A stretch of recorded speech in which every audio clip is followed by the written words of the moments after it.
Hi, this is Katherine reporting for Kids First, and today I will be interviewing Michael Bishop from Spin. Thanks so much for joining me today. How are you? I'm good. Thanks so much for having me. This is cool. Yeah, it's really cool. All right, so how did you learn about this role, and what was the Disney casting process like? I learned about this role just by, getting a submission from my agent. And I remember feeling immediately gravitated towards, this really fun movie about music and color. And it was just it just seemed like such an exciting project on the page that I wanted to be a part of. So, yeah, I sent in a video submission and, the rest is history. Yeah. So, this movie features a female American Indian lead. So, what new things did you learn about the Indian American culture? Well, a huge thing about Indian American culture is that the food is great. Indian food is phenomenal, and I'm so glad that I got to learn that by shooting this movie. But also, in Indian culture, there's just so many fun events, and the music is great. And the fact that I just got to learn about all of this, shooting this movie was just so exciting for me. Yeah, I mean, it's a really fun movie. It has, like, as you said, so much color, and Indian food is great. It's really good. So, yeah, it's great that, it's such a learning experience. Yeah, no, I was so lucky. And so when you were DJing in the movie, it looked really natural. Like you were such a natural. Did you already know how to DJ prior to filming the movie? I love hearing that. It makes me feel like I'm a real DJ.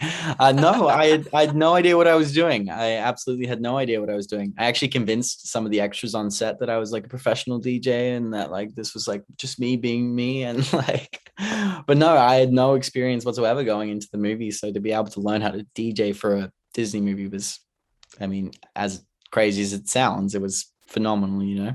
Yeah, wow, that you were really good. So good job on that. I appreciate that. And so you were born and raised in Australia, and Max, your character, is from the UK. So was it challenging to use the British accent, or what? I mean, not necessarily. I mean, I've grown up, putting on different voices and accents, and I've had proper training now because I want to pursue this acting career. So, the US accent and the UK accent are very important to, have refined.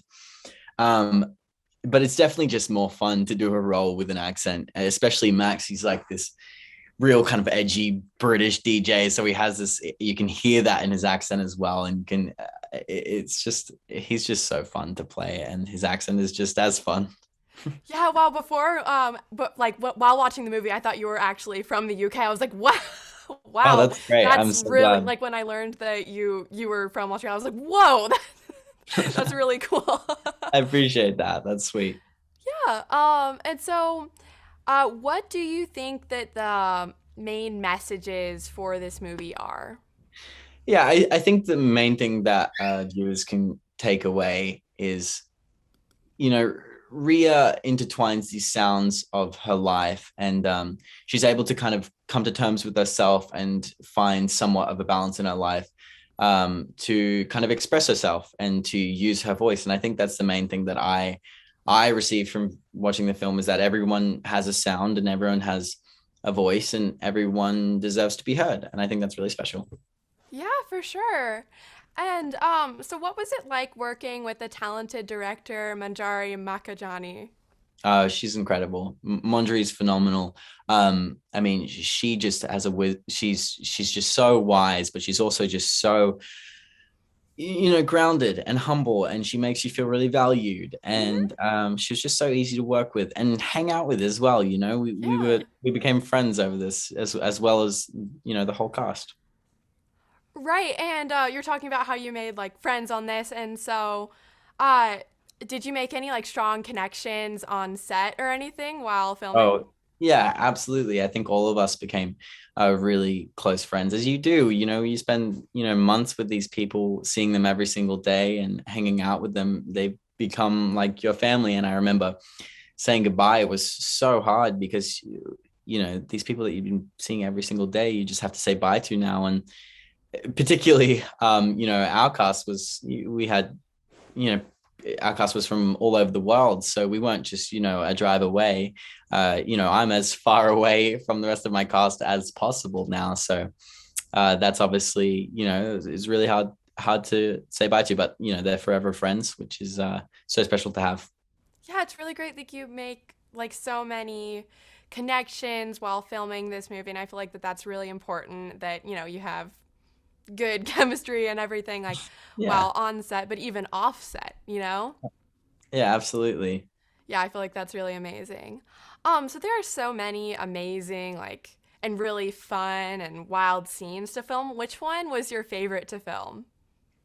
I mean, I think that anytime I got to perform, anytime I got to, show off the DJ skills that I'd been working on, I really enjoyed, because I really wanted to see what everyone's reaction was. And, to hear you say that it looked like, I was a natural at it. It's really nice to hear, because, I think the big thing about, DJing is it's all about persona and the character that you kind of bring to the performance. And I really tried to hone in on that. So it was just so much fun to, be in front of people and to perform for people and feed off that and to see how they reacted.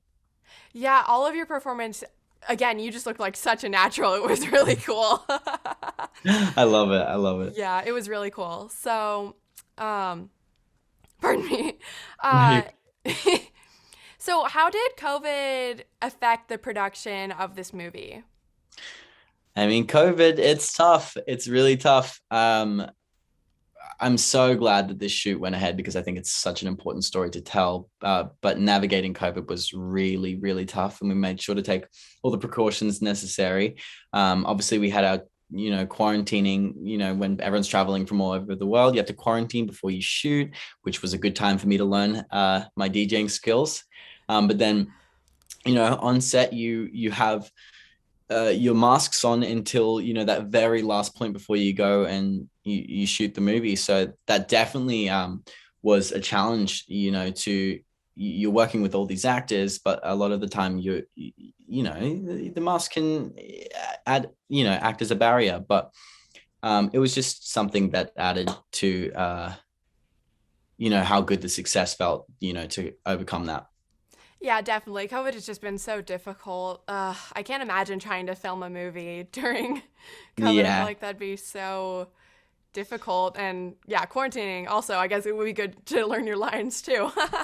Absolutely. I mean, the thing with COVID is everyone is dealing with the hardships of it, and everyone is navigating that. So, I think we're all kind of in this together. Oh, that's a decom song. There you go. But we are all, going through the same thing. And yeah, I think that's the good thing about it, is it's something that the whole world is kind of experiencing, and we can all, help each other out. Yeah, for sure. And so, what was one of the most important things that you learned while filming this movie? I mean, I think to be able to star in a Disney movie was so huge for me. I learned that my dreams were achievable, and I think that anyone can do anything if they want to, and to be on a Disney movie with these incredible people and this incredible crew and whatnot, and to have to be a face that young kids are going to see on the screen is just so huge. So I learned for myself that I've worked so hard for so long, and I'm going to continue to work hard now, because I've learned that dreams are achievable and you can really do anything, and I think that's really cool. Right. And you're, by, doing all your dreams and stuff, you're living most kids' dreams by being like on a Disney Channel movie or, stuff like that. So, do you have any advice for kids that might want to star in movies like this?